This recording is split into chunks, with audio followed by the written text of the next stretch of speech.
Neji and Rock Lee.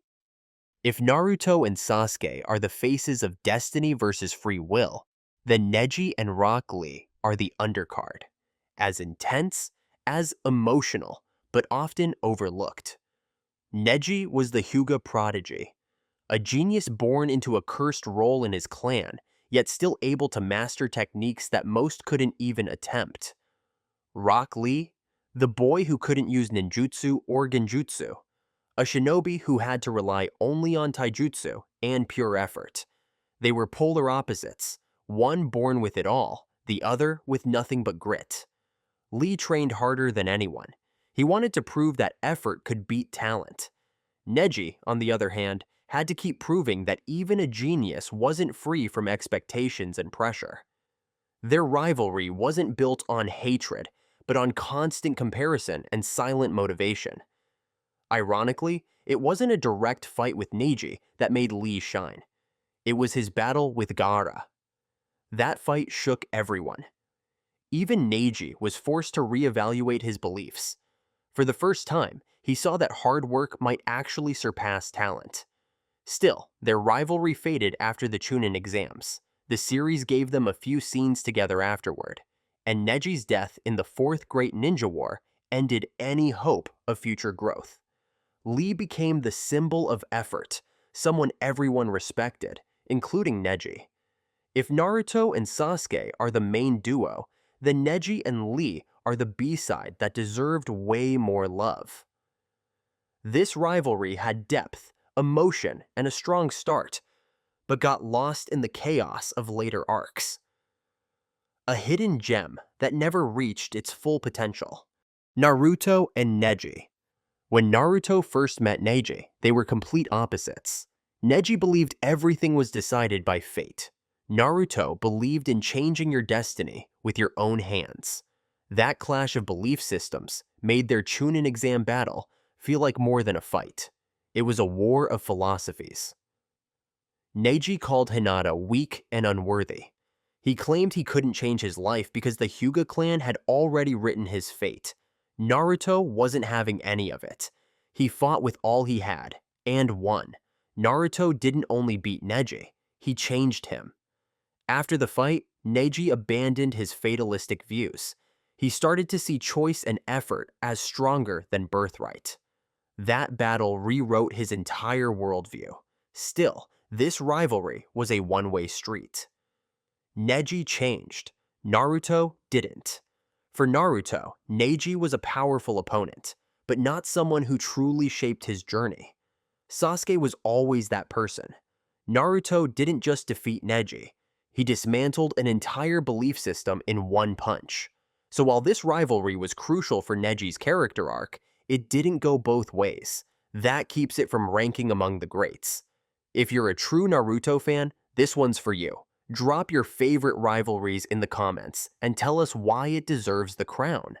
And don't keep the hype to yourself. Share this video with your fellow shinobi and join the debate. Hit that subscribe button for more deep dives into the world of Naruto. Smash the bell icon so you never miss an upload, because things are only getting crazier from here. Let's keep the shinobi spirit alive next. Sakura and Ino. Among all rivalries in Naruto, Sakura and Ino stand out for being the only true rivalry between two female ninjas. And surprisingly, it all started not from a clash of ideologies or a mission gone wrong, but from a mutual crush on the same boy, Sasuke Uchiha. In their early days as genin, this rivalry was more than just a fight for affection. It pushed both girls to try harder, to be better, and to stand out. Ino had always been more confident, while Sakura started off shy and unsure. But the rivalry sparked a fire in Sakura that made her want to grow stronger, not just to win Sasuke's attention, but to prove she wasn't the weak girl she used to be. Their Chunin exam match was the high point of their rivalry, a brutal, emotional, and surprisingly even fight that ended in a draw. But more than the result, the fight showed how much they both cared, not about Sasuke, but about being seen as strong shinobi in their own right.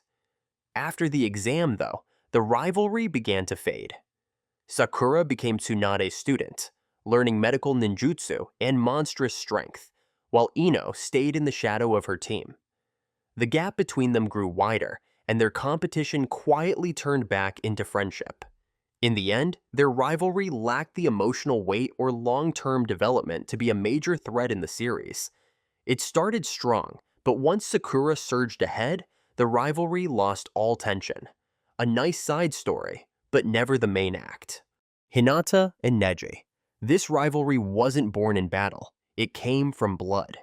The Hyuga clan's brutal structure split their family into a main branch and a side branch. Neji, part of the side branch, carried the curse mark. Hinata, from the main branch, was meant to inherit the clan. Naturally, resentment grew. Neji saw Hinata as weak, unworthy of her position. So he trained harder, fought better, and made it his mission to prove that fate was a lie. Hinata, meanwhile, struggled to overcome her shy nature and the weight of being a failure in the eyes of her own father. Their Chunin exam match was heartbreaking. Neji nearly crushed her spirit and her body. But Hinata didn't back down. She showed courage, determination, and the will to keep going even after taking blow after blow. Years later, everything came full circle. During the war, Neji sacrificed his life to save Hinata. From trying to destroy her, to giving his life for her. That's what makes this rivalry unique. It ends in redemption. Neji once tried to kill Hinata. In the end, he died to protect her. It's not poetic, it's tragic. Still, because the rivalry didn't last long or evolve further before Neji's death, it doesn't rank as one of the series' biggest. But emotionally, it hits hard. Jiraiya and Orochimaru. Jiraiya and Orochimaru were teammates, but they were opposites cut from the same cloth. Jiraiya was reckless, loud, and always playing catch-up. Orochimaru, a cold-blooded genius who made everything look effortless. If Naruto and Sasuke grew up, you'd get something eerily similar to this legendary pair. From the very beginning, Jiraiya tried to surpass Orochimaru, but it was never just about strength. Jiraiya saw Orochimaru as a friend, a rival, and a mystery he could never quite solve. Their rivalry pushed both to incredible heights, Sannin level. Yet the more Jiraiya chased, the further Orochimaru slipped away. When Orochimaru betrayed the Hidden Leaf, their dynamic shifted. No longer a rivalry of strength, it became a chase. Jiraiya wasn't trying to outdo Orochimaru anymore. He wanted to bring him back. Even when it was clear Orochimaru had chosen a darker path, Jiraiya refused to give up hope. They rarely fought directly, but their lives constantly echoed each other. One chasing power through darkness, one clinging to hope through light. The emotional weight was always there, even in silence. Jiraiya really thought he could win Orochimaru back with friendship speeches. Bless his soul. This rivalry never reached its climax in battle. It burned quietly in the background, fueling both characters. Strong, meaningful, but lacking the direct, dramatic moments to make it legendary. Hiruzen and Danzo. Behind the scenes of every major event in the Leaf Village was a silent war between two old friends. Hiruzen, the idealistic third Hokage. Danzo, the shadow who believed peace came through control. Their rivalry wasn't flashy, but it shaped the very core of the village. Danzo always believed he should have been Hokage. When he didn't get the title, he created Root, a secret organization built on absolute obedience and manipulation. While Hiruzen led with kindness and trust, Danzo used fear and sacrifice. It was a full-on philosophical war. Danzo's jealousy ran deep. He even plotted Hiruzen's assassination at one point. But Hiruzen never lashed out. He tolerated Danzo, hoping to keep balance within the village. Maybe he believed there was still good in him. Maybe he didn't want to fight an old friend. Their rivalry came to a quiet end during the Fourth Great Ninja War, when Danzo died alone, surrounded by the consequences of his own choices. Hiruzen forgave Danzo to the very end, even when Danzo never stopped resenting him. That line hits hard. This rivalry was deep, tragic, and political. But it lacked the big emotional payoff or frequent tension to stand among Naruto's greatest. Obito and Kakashi. Few rivalries in Naruto carry the emotional weight of Obito and Kakashi. What started as a lighthearted clash between teammates became one of the darkest, most dramatic confrontations in the entire series. Obito was the loudmouth dreamer. Kakashi was the cold, talented prodigy. They clashed, but it was the kind of rivalry that grows into real friendship. Then came the mission, the boulder, the sacrifice. Obito was gone, or so Kakashi thought. Years later, Obito returned as Toby. His descent into darkness wasn't only about Rin's death. It was about betrayal, pain, and the belief that the world was beyond saving. And the one person who stood in his way? Kakashi. Their battle during the Fourth Great Ninja War was brutal, both physically and emotionally. Two broken men, both blaming themselves, both holding on to fragments of the past. It was a reckoning. Obito gave Kakashi his Sharingan, then spent years trying to kill him. He gave him an eye, then tried to take his life. A full-circle tragedy. That quote sums it up perfectly. In the end, Obito chose redemption. He died protecting Kakashi and Naruto, his old friends, his lost ideals. Their rivalry had everything: friendship, betrayal, power, and a haunting finale. This is one of Naruto's most unforgettable rivalries. Not for the action, but for the story it told. A story of two kids, forever tied by pain, choice, and fate. Naruto and Sasuke. The rivalry between Naruto Uzumaki and Sasuke Uchiha is the emotional core of the entire Naruto series. It's more than just two powerful ninjas clashing. It's a story about two boys who grew up alone, broken, and desperately searching for meaning. One tried to earn love, the other tried to escape pain, and somehow their paths kept crossing again and again. At first glance, Naruto and Sasuke couldn't be more different. Naruto was the class clown, the weakest in the academy, and hated by the whole village. Sasuke was the top student, cool and distant, admired by everyone. But underneath, they were the same. Both were orphans. Both suffered in silence. That's why, deep down, they understood each other better than anyone else ever could. Their rivalry started in Team 7. Naruto was always chasing Sasuke, desperate to prove himself. Sasuke, even while acting cold, slowly came to accept Naruto as an equal, someone who could truly match his power and maybe even his pain. Their friendly competition turned into true rivalry during the Chunin exams. They pushed each other to new heights. But everything changed when Sasuke received the curse mark from Orochimaru. From there, their rivalry took a darker turn. Sasuke's obsession with revenge pushed him to leave the village, and Naruto made it his mission to bring him back as a teammate and as a brother. The first major clash at the Valley of the End was a heartbreaking farewell. Naruto wanted to save Sasuke, but he wanted to cut ties with everything. The contrast between effort and talent, light and darkness, came to life in that battle. What's ironic is that while Naruto spent years chasing Sasuke, Sasuke only ever chased Itachi. The line "Naruto chased Sasuke his whole life, but Sasuke only cared about Itachi" sounds funny, but it hits hard. It shows how one-sided the pursuit was, until later when the roles reversed. After Itachi's death, Sasuke fell deeper into hatred. Meanwhile, Naruto trained harder than ever. From Sage Mode to Kurama's power, he evolved far beyond the class clown he once was. But no matter how powerful he became, Naruto never gave up on Sasuke. Not once. That's why their final battle, again at the Valley of the End, felt so raw. They weren't fighting to win, they were fighting to understand. In that final clash, both lost an arm, but more importantly, they gained closure. Naruto finally reached Sasuke.